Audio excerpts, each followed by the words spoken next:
بسم اللہ الرحمن الرحیم۔ السلام علیکم درویش ٹی وی کے معزز خواتین و حضرات، ہم امید کرتے ہیں کہ آپ خیریت سے ہوں گے۔ حضرت ابو ایوب انصاری رضی اللہ تعالیٰ عنہ فرماتے ہیں کہ جب رحمت عالم صلی اللہ علیہ وآلہ وسلم کی خدمت اقدس میں ایک شخص نے آ کر عرض کیا، مجھے نصیحت کیجیے اور مختصر نصیحت کیجیے۔ مثل مشہور ہے کہ بڑوں کا کلام بھی بڑا ہوتا ہے، ان کے کلام میں یہ کمال ہوتا ہے کہ بظاہر مختصر مگر نہایت جامع ہوتا ہے۔ حضور اکرم صلی اللہ علیہ وآلہ وسلم تو اللہ تعالیٰ کی مخلوق میں سب سے اونچے مرتبے پر فائز ہیں، اس لیے آپ صلی اللہ علیہ وآلہ وسلم کا مختصر کلام بھی مکمل اور جامع ہوتا ہے۔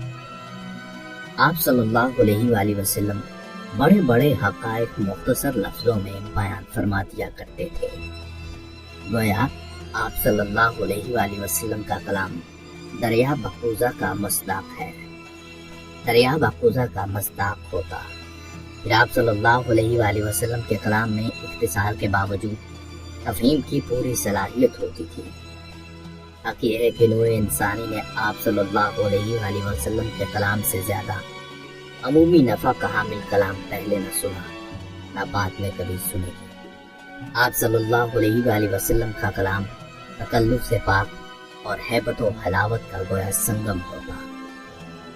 جب آپ صلی اللہ علیہ وآلہ وسلم سے نصیحت کی درخواست کی گئی تو آپ صلی اللہ علیہ وآلہ وسلم نے فرمایا، جب تو نماز کے لیے کھڑا ہو تو اس کی طرف نماز پڑھ جو رخصت کرنے والا ہو، اور کوئی ایسا کلام نہ کر جس سے تجھے آئندہ کا عذر کرنا پڑے، اور اس چیز سے نا امید ہو جا جو لوگوں کے ہاتھوں میں ہے۔ یعنی نماز ایسی پڑھو گویا یہ آخری نماز ہے، کیونکہ یہ ایک حقیقت بھی ہے کہ فجر پڑھنے والوں کو معلوم نہیں کہ اسے ظہر پڑھنا نصیب ہوگی یا نہیں، اور ظہر سے فارغ ہونے والوں کو یہ پتہ نہیں کہ عصر اور مغرب اور عشاء کی نماز ادا کرنے کی فرصت ملے گی یا نہیں۔ اس حقیقت کی طرف قرآن کریم نے یوں اشارہ فرمایا ہے کہ کس کے ساتھ کل کیا معاملہ ہوگا یہ اللہ کے علاوہ کوئی نہیں جانتا۔ اس لیے آج جو بھی نماز پڑھی جائے وہ آخری سمجھ کر پڑھی جائے، اس سے یقیناً نماز میں خشوع پیدا ہوگا۔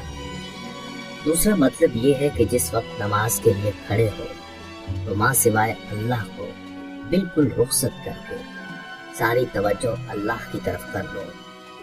اس طرح نماز پڑھنے کا فائدہ یہ ہوگا کہ خشوع و خضوع کی کیفیت پیدا ہوگی جو مطلوب و مقصود ہے، اس سے نماز کی اصلاح ہوگی۔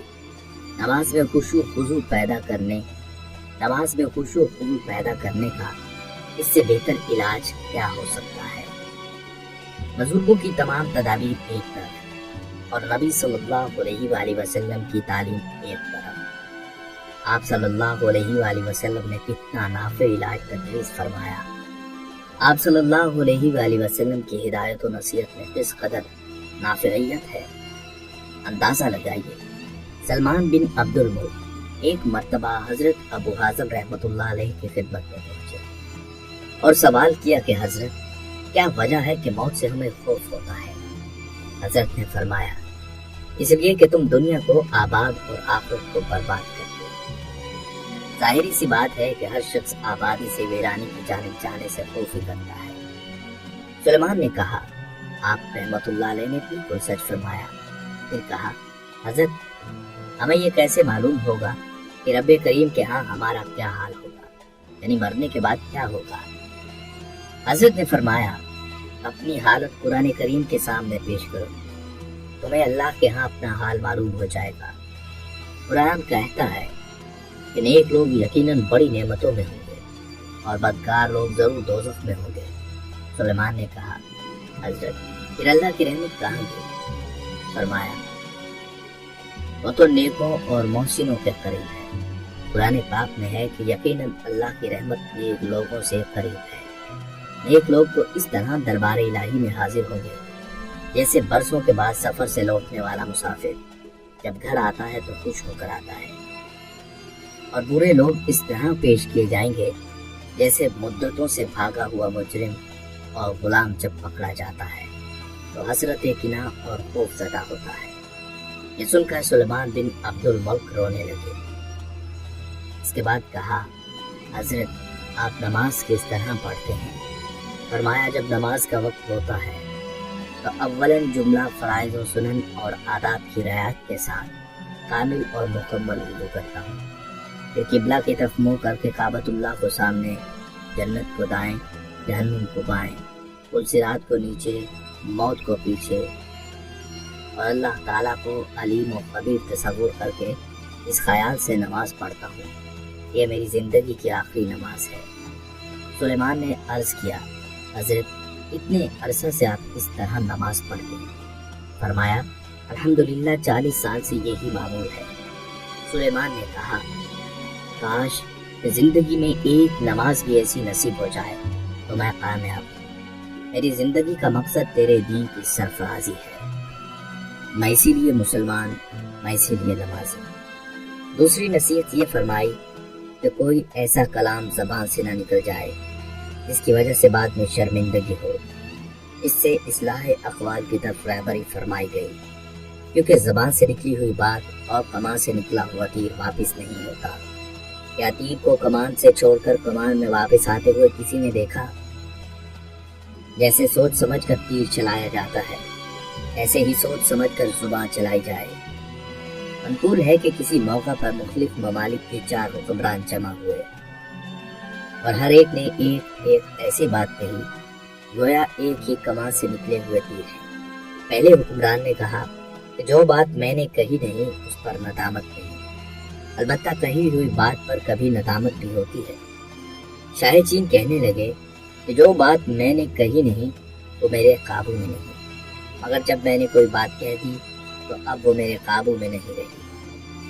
شاہ روم کہتا ہے کہ جو بات میں نے نہیں کہی مجھے اس کے کہنے کی طاقت ہے، مگر جو بات میں کہہ چکا ہوں مجھے اس کے رد کرنے کی طاقت نہیں۔ شاہ ہند کا کہنا تھا کہ تعجب ہے اس شخص پر جو ایسی بات کرے کہ جب اس کا چرچا کیا جائے تو اسے نقصان ہو اور اسے عام نہ کیا جائے تو نفع بھی نہ ہو۔ اس کا عام مفہوم تو یہی بنتا ہے کہ جب بھی کوئی بات کی جائے تو سوچ سمجھ کر کی جائے، تاکہ بعد میں دوست، احباب اور لوگوں کے سامنے غلط بیانی یا فضول گوئی پر عذر خواہی یا غلط بیانی پر کوئی عذر خواہی نہ کرنی پڑے۔ دوسرا مطلب یہ بھی ہے کہ آپ جو کچھ بولتے ہو صحیح بولو، کیونکہ تمہاری زبان کا ہر قول رب کریم کے یہاں محفوظ ہوتا ہے۔ جب تمہارا ہر قول محفوظ و مکتوب ہے تو غلط بولنے پر کل قیامت کے دن پکڑ ہوگی، پھر وہاں شرمندگی ہوگی۔ اس لیے ضروری ہے کہ اے انسان، بولنے سے پہلے سوچ لیا کرو، پہلے تولو پھر بولو۔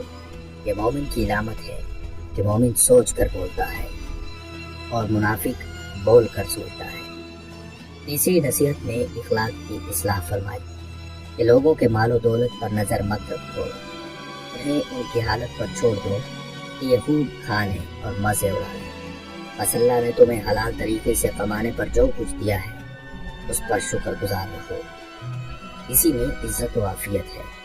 اللہ پاک کے سامنے عاجزی کرو اور لوگوں کے سامنے خوش آمد نہ کرو اور قناعت اختیار کرو، کیونکہ عزت لوگوں سے نا امید ہونے میں ہے۔ حاضرین کرام، یاد رکھیں کہ جب آدمی کسی عزیز و قریب وغیرہ سے امید وابستہ کر لیتا ہے اور اس کی امید پوری نہیں ہوتی تو اس کی دل شکنی، مایوسی اور کبھی کبھار بدگمانی حتیٰ کہ بعد جھگڑے تک پہنچ جاتی ہے اور معاملہ دشمنی تک جا پہنچتا ہے۔ اس لیے بہتر یہی ہے کہ کسی سے کوئی امید نہ رکھی جائے، تمام امیدیں اللہ سے ہی وابستہ کریں۔ پھر یہ بھی تو حقیقت ہے کہ مالداری مال و متاع جمع کرنے ہی کا نام نہیں، بلکہ اصل مالداری یہ ہے کہ انسان کا دل چین و سکون سے لبریز ہو۔ یہی اصل مالداری دل کی وسعت سے ہے، نہ کہ مال کی کثرت سے، اور بزرگی عقل کی وجہ سے ہے، نہ کہ صرف سال گزار کر عمر رسیدہ ہو جانے سے، اور دل کا غنا قناعت کے بغیر ممکن نہیں۔ اس لیے حدیث میں اس کی نصیحت فرمائی گئی، کیونکہ حرص کے ساتھ اگر ساری کائنات بھی مل جائے تو کیا حاصل، ایک کے بعد دوسرے کی طلب، اسی طرح بے چینی کے شکنجہ سے نجات کیوں کر مل سکتی ہے۔ البتہ اگر قناعت کی دولت حاصل ہو جائے تو قانع شخص فقیر رہ کر شاہانہ زندگی بسر کر سکتا ہے۔ قناعت کلید دولت ہے، اس کے ہوتے ہوئے انسان ہر وقت، ہر جگہ اور ہر حال میں دولت مند رہتا ہے، اور راز سے عاری ہونے کی صورت میں خزانہ قارون اور دولت فرعون و نمرود کی فراوانی کے باوجود مفلس ہے۔ کاش ہم قناعت اختیار کر لیں، تو پھر ہمیں زندگی کا وہ لطف حاصل ہو جائے گا جو بڑے بڑے دنیا داروں کو میسر نہیں۔ بہرحال حدیث پاک میں جو 3 نصیحتیں فرمائیں بظاہر مختصر ہیں، مگر حقیقت میں نہایت مفید اور جامع ہیں۔ السلام علیکم ورحمۃ اللہ وبرکاتہ۔